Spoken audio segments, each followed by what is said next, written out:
एक बार की बात है, महर्षि कामधेनु के दो शिष्य हुआ करते थे, दानव और मानव। दानव काफी बलशाली और बुद्धिमान था, वहीं मानव थोड़ा सा चापलूस किस्म का हुआ करता था।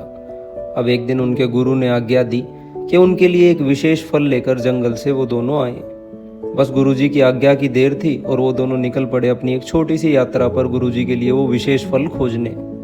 अब जंगल में वो थोड़ी दूर बढ़े ही थे कि उन्हें सामने से एक बड़ा ही भयंकर तूफान आता हुआ दिखाई पड़ा। ऐसे में मानव ने कहा, चलो भाग चलते हैं, फल किसी और दिन ले जाएंगे। लेकिन दानव के लिए तो गुरु की आज्ञा पत्थर की लकीर के समान थी।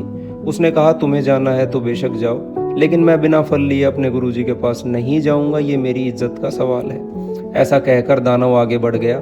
अब मानव थोड़ा चापलूस किस्म का था, तो थोड़ी देर तो वो दानव के पीछे पीछे चला, किंतु फिर उसके भय ने उसके दिमाग पर कब्जा कर लिया और वो भागने पर विवश हो गया। तूफान और रात दोनों ही काफी गहराते जा रहे थे।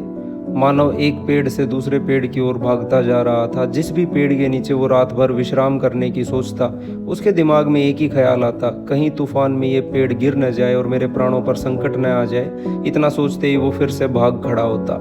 ऐसे करते करते एक पहर बीत गया, लेकिन मानव को कहीं चैन न मिला और वो पूरी रात भागता रहा। उसके ठीक विपरीत दानव थोड़ी दूर चला, उसके बाद एक वृक्ष के नीचे बैठ गया और तूफान के थम जाने का इंतजार किया। कुछ देर बाद तूफान उसके ऊपर से गुजर गया और उसने पुनः अपनी यात्रा को आरंभ कर दिया। दूसरी तरफ देखा जाए तो मानव पूरी रात भागता रहा, न कहीं विश्राम किया, न कहीं खाने पीने को रुका, जिस कारण उसका शरीर काफी क्षीण पड़ चुका था। सुबह जब लोगों ने उसे संभाला तो वह आश्रम के बाहर बेसुध अवस्था में पड़ा था। वहीं दूसरी ओर शाम तक दानव फल लेकर वापस लौट आया था, जिस कारण आश्रम में काफी वाहवाही उसे मिली। कहने का तात्पर्य बस इतना सा है कि सामने आई परिस्थितियों और परेशानियों को देखकर हम अक्सर भाग खड़े होते हैं, जिस कारण भय हमारे हृदय और मानसिकता पर कब्जा कर लेता है और हम पूरा जीवन डरते हुए बिता देते हैं। अगर हम थोड़ी सी हिम्मत करके उनका सामना करेंगे तो कोई भी परेशानी या कठिनाई कभी बड़ी नहीं लगेगी।